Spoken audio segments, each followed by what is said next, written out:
moratorium kunjungan ke luar negeri itu sudah cukup, Mbak? Ya, sebetulnya kan kalau kita lihat aksi-aksi ini adalah penggelembungan dari yang sebelum-sebelumnya dan tuntutannya banyak sekali.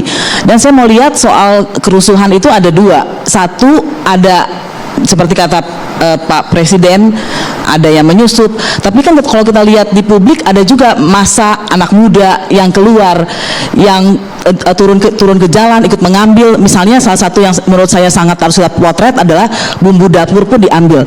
Kalau ada bumbu dapur di sini ditaruh, apakah bapak-bapak ini berlima akan ambil meskipun gratis? Pasti tidak, karena tidak kekurangan apapun. Jadi kalau bumbu dapur saja diambil, itu kesusahannya udah seperti apa? Saya mau memaknai di situ ya.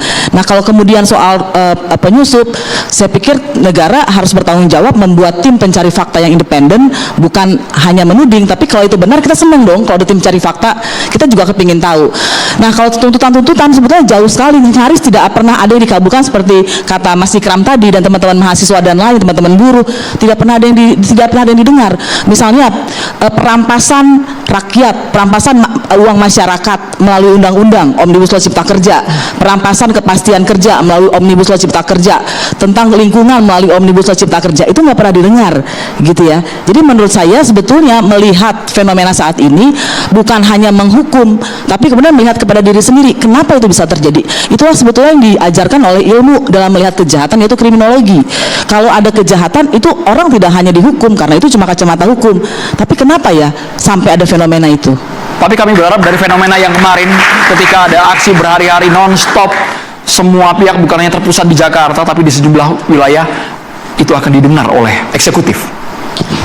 Nah, ini juga persoalannya kan, publik akan gini, sebetulnya kalau ada aksi reaksi, ada orang ke pengadilan mendapatkan kecurangan, ada orang ke polisi dipukul, ada orang aksi dipukul, dia kemudian bertanya, saya harus melakukan apa lagi nih? Saya melakukan aksi sampai jam 6 dan tidak ada undang-undang yang melarang itu, saya dipukul.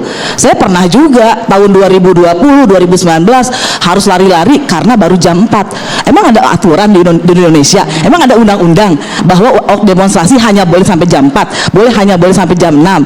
Apakah di undang-undang dasar kita ada aturan itu? Kan tidak ada. Jadi saya merasa sebetulnya harusnya dilakukan pemerintah dan DPR itu melihat tuntutan yang lebih mendasar, kemiskinan struktural, perampasan tanah rakyat, perampasan sumber daya masyarakat. Ketika ada anggota DPR diambil bumbu dapurnya, kita ribut. Tapi ketika ada tanah masyarakat Indonesia jutaan, tidak ada yang ribut, pejabat publik tidak ada yang ribut.